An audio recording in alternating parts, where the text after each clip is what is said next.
Here's a question that's been tearing the world apart for over a century. What actually works, capitalism or socialism? We've all heard the theories. Capitalism promises freedom and innovation. Socialism promises equality and security. Sounds great on paper, right? But here's the thing. The real world is messy. In the last 100 years, we've watched these two systems crash into each other across entire continents. And the results? They're way more complicated than anyone wants to admit. Today, we're not talking about what Karl Marx dreamed up in a library. We're not talking about Adam Smith's invisible hand. We're talking about what actually happened when these ideas met reality. Because the gap between theory and practice, it's absolutely massive. Capitalism's winning streak? Let's start with capitalism. If you're watching this on YouTube, on a device you probably didn't have to wait 5 years for, capitalism did that. Post-World War II America is the perfect case study. The US economy exploded. Between 1945 and 1973, American real wages doubled.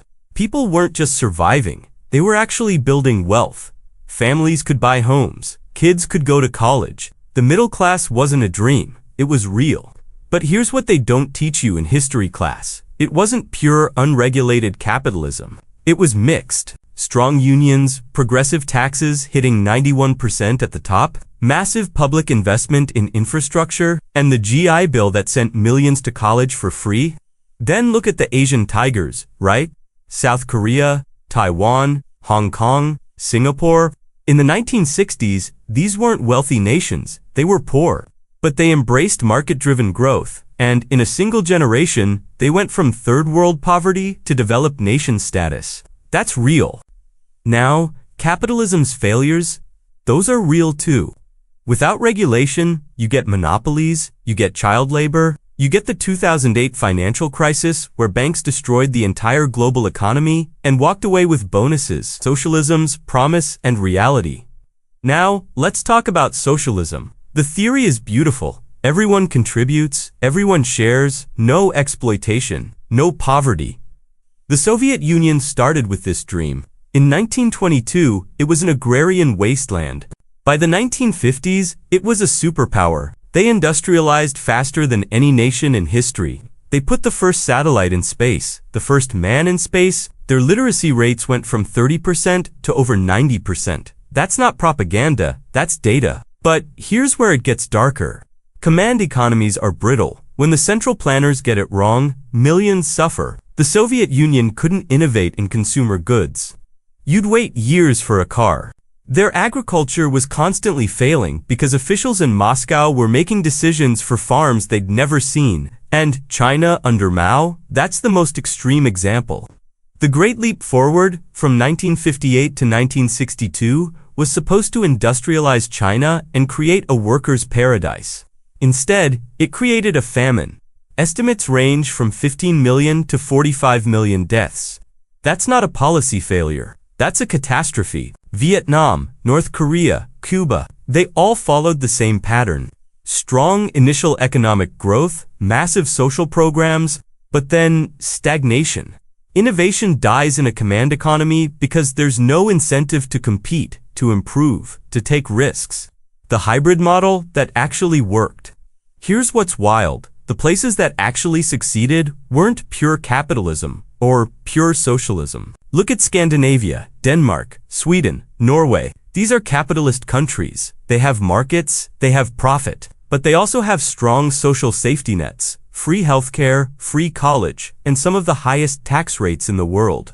Are they socialist? No. Are they purely capitalist? Absolutely not. Their poverty rates are among the lowest on earth. Their happiness indexes are off the charts. Their innovation? They punch way above their weight.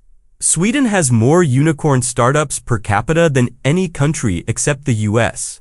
Germany did something similar after World War II. They split into East and West. The West embraced social market economy, a blend of capitalism with strong regulations and worker protections. The East went full communist command economy. By 1989, West Germany had a higher standard of living, more innovation, more freedom. It wasn't even close. The modern truth. So, what's the actual answer? Pure capitalism. It generates wealth and innovation, but it creates inequality and instability without guardrails. Pure socialism. It promises equality, but it strangles innovation and freedom. The real winners in the modern world are hybrid systems, markets that work, but with strong regulations, safety nets, and investments in education and infrastructure. The US in the 1950s and 60s got this right. Germany got it right. Scandinavia gets it right.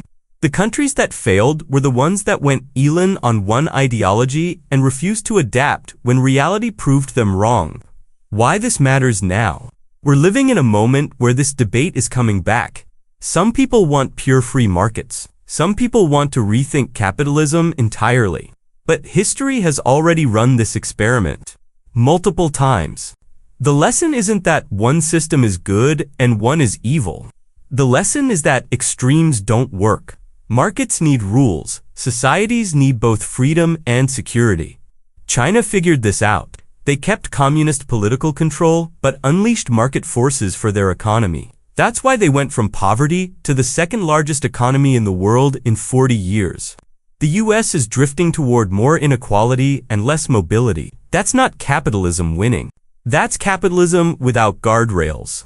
The debate shouldn't be capitalism versus socialism. It should be, how do we build systems that create prosperity, innovation, and security?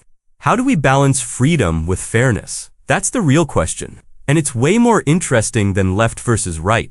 And look, this isn't just academic. This is about your life, your job, your healthcare, your kids' future. The systems we choose or fail to choose shape everything. History's loudest message: ideology is not a religion. You don't have to be loyal to a label. Capitalism, socialism, these are tools. And a good builder doesn't argue about the hammer. He picks the right tool for the right job.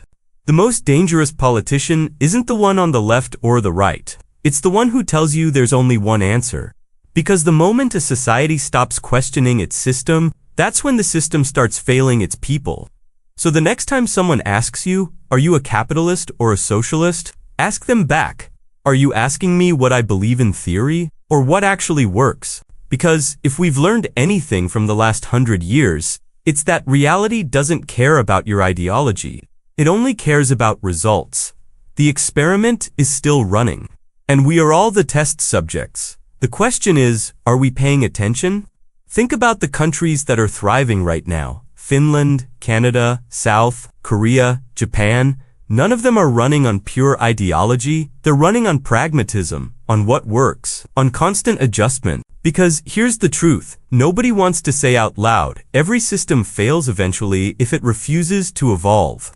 The Soviet Union didn't collapse because socialism had a bad day. It collapsed because it couldn't adapt. It became rigid. And rigid things, they break. Capitalism is facing the same test right now. Automation is replacing jobs. AI is rewriting entire industries. Climate change is exposing the cost of unlimited growth. The old playbook isn't enough anymore. So the next generation, your generation, has a choice. You can keep fighting the same century-old battle between two ideas born before the internet even existed. Or you can ask a completely different question. What does a fair, innovative, and sustainable economy look like in the 21st century? Because the best system hasn't been built yet. And that's not a crisis. That's an opportunity. The real revolution isn't left or right. It's forward. And it starts with people who are willing to learn from history instead of just repeating it.